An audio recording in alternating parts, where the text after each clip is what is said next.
Oke, dan di dalam preinduksi itu ada bagian yang namanya tes sugesti. Tes di mana untuk mengetahui seseorang itu apakah dia termasuk orang yang mudah dihipnotis ataukah sulit untuk dilakukan hipnosis. Karena ada orang yang sangat mudah sekali untuk dihipnotis ya, sekali kita jentikan gini oke tidur gitu langsung kena, ada seperti itu. Tetapi ada juga yang sulit sekali. Makanya untuk para penghipnotis awal yang pembelajar di awal, saya sarankan untuk menguasai tes sugesti ini dulu. Karena apa? Karena inilah bekal Anda nanti untuk mengetahui orang ini gampang dihipnotis kayaknya, orang ini sulit. Nah, kita harus tahu part-partnya seperti itu ya. Oke. Makanya untuk mengetahui seperti itu kita harus tes ya. Nah, di dalam tes sugesti itu sendiri ada banyak macamnya ya. Tadi ada tes sugesti secara psikis ya. Kalau secara psikis itu kita ajakin ngobrol, kita ajakin hobinya apa, kita ajakin sharing atau apalah untuk menjalin keakraban dengan dia supaya dia nggak curiga, supaya dia percaya sama kita, supaya dia nyaman sama kita, supaya dia PMI, paham mau ikut sama kita. Itulah kita lakukan tes sugesti secara psikis. Ada juga yang tes sugesti secara fisik. Contohnya yang pertama adalah jari lengket gitu kan. Nah, orang biasanya kan kalau misalnya kita dilihat di YouTube atau kita ikut kelas workshop hipnotis gitu kan, pasti pertama kali kita diajarkan untuk tes sugesti ini ya, jari lengket atau tangan kaku gitu. Sebetulnya tes sugesti ini ada banyak macamnya ya. Ada yang membuat jari lengket seperti ini, ada yang membuat tangan kaku, ada yang membuat tangan nempel seperti ini, ada yang membuat mata lengket, banyak sekali macamnya. Tapi di sini saya akan menjelaskan secara detail dan secara rinci bagaimana cara kita melakukan tes sugesti jari lengket biar berhasil gitu kan. Walaupun kita tadi sudah mempelajari tes sugesti secara psikis ya. Nah, ini ada tes sugesti secara fisik ya. Bagaimana biar berhasil ya? Orang ya kita ajakin ngobrol gitu kan. Oke, kita tanya misalnya, "Mas, Bro, menurutmu apa nih sesuatu yang lengket di dunia ini apa?" Misalnya lem atau apa gitu kan. Lem apa menurut Anda? Lem Alteco atau lem Korea atau apa gitu. Kita jangan langsung otoriter. Oke, bayangkan sekarang sini ada lem Alteco-nya. Karena nggak semua orang paham lem Alteco itu, nggak semua orang pernah kena lem Alteco. Makanya biasanya saya tanya dulu gitu kan. Apa menurutmu lem yang paling kuat? Kalau misalnya dia bilang lem Korea ya oke, kita pakai lem Korea. Oke, coba bayangkan ya. Bayangkan di tangan Anda ini ada lem Koreanya. Bayangin aja. Ngobrolnya juga enak gini ya, ngobrolnya santai gitu, jangan. Nah, tapi kalau memang masih pemula, memang saya memaklumi ya, memang ngobrolnya masih terbata-bata, ngobrolnya masih nggak lancar. Ya itu salah satu proses yang membuat gagal, salah satunya itu ya, salah satunya, bukan semuanya ya. Tapi kita ngobrolnya juga harus enak, harus nyantai gitu. Oke, bayangkan di ujung jari ini ada lemnya, ya, bisa ya. Lem tadi menurutmu lem yang paling kuat lem apa? Lem Korea. Oke, sekarang bayangin saya ada lem Koreanya. Ya. Sekarang kalau ini kena lem Korea, menurutmu kira-kira harusnya misalnya kena lem Korea sangat banyak sekali, kira-kira bisa dilepas nggak? Biar dia kan mikir gitu kan. Kalau misalnya langsung jawab enggak, oke, bagus. Berarti kalau enggak, berarti nanti ketika saya suruh membuka, misalnya ketika dibuka gitu kan, berarti harusnya bisa dibuka atau enggak?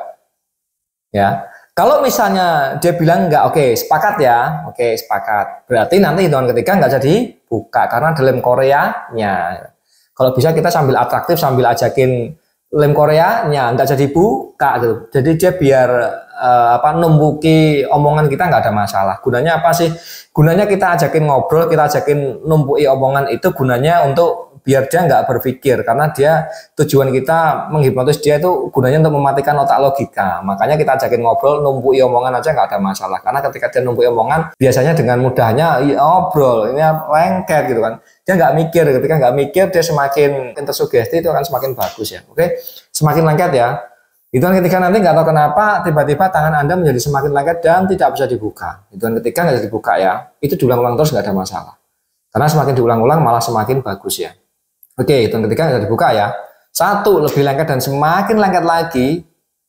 2 lengket dan semakin lengket. 3 cobalah untuk dibuka, maka tidak akan bisa dibuka. Nah, kalau dia udah nggak bisa dibuka berarti berhasil. Tetapi kalau misalnya bisa dibuka, berarti dia tidak PMI, tidak paham atau tidak mau atau tidak mengikuti perintah atau saran Anda. Loh, Mas tadi paham? Enggak. Karena paham tadi ya saya bilang, paham di mulut belum tentu paham di pikiran. Bagaimana ketika kita gagal? Tugasnya adalah diedukasi. Sampai dia paham, benar-benar paham. Biasanya ketika sudah saya edukasi, sambil saya kalibrasi, saya cek. Misalnya gini, oke, coba sekali lagi ya. Ikut aja, kalau misalnya dengan ketiga nggak dibuka ya nggak bisa dibuka. Kalau kamu gini berarti ya kamu nggak ikut tuh. Lu aku ikut kok. Ya enggak lah bro, orang hitungan ketiga nggak bisa dibuka kok kamu gini. Oh iya ya. Proses edukasi itu namanya. Nah kemudian ketika sudah diedukasi, dikalibrasi atau dites. Oke, ulang sekali lagi ya. Oke, bayangkan sekarang ada lemnya, bro. Menurutmu lem yang paling kuat lem apa, bro? Lem Korea apa lem apa? Lem Korea. Oke, bayangin lem Korea. Misalnya kena lem Korea bisa dilepas enggak? Nggak bisa. Bener ya, sepakat ya. Jangan kayak tadi loh. Kalau misalnya lengket ya lengket, jangan lengket terus dibuka, itu berarti nggak paham. Kalau paham ya begitu lengket ya nggak jadi buka gitu kan. Paham? Oke. Oke. Sekarang kena lem Korea, bayangin kena lem Korea dan semakin lengket nggak bisa dibuka, nggak bisa dibuka. Oke, paham ya? Nggak bisa dibuka. Oke ya. Coba saya cek dulu. Nah, biasanya saya buka gini. Kalau dia misalnya bisa dibuka, saya pastikan dia nggak paham dan saya pastikan pasti akan gagal. Makanya ketika bisa dibuka seperti ini, lah ini bisa dibuka bro, harus nggak bisa dibuka gini bro. Nah gitu. Kalau nggak bisa dibuka ya, misalnya pas saya paksa buka ya nggak bisa dibuka. Karena apa? Kan tadi kamu bilang bisa dibuka, paham ya? Paham. Proses edukasi lagi.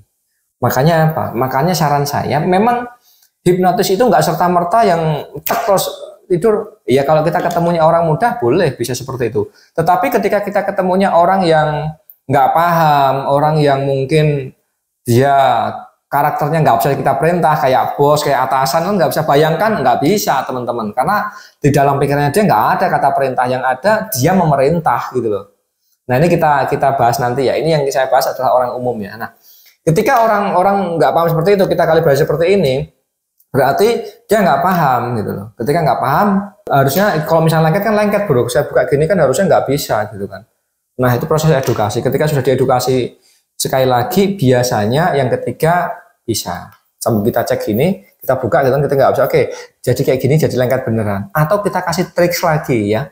Bisa kita kasih trik lagi dengan cara apa? Menempelkan ini ya, jari tengah, jari ini, terus sama jari kelingking ini. Kita tempelkan, genggam yang kenceng.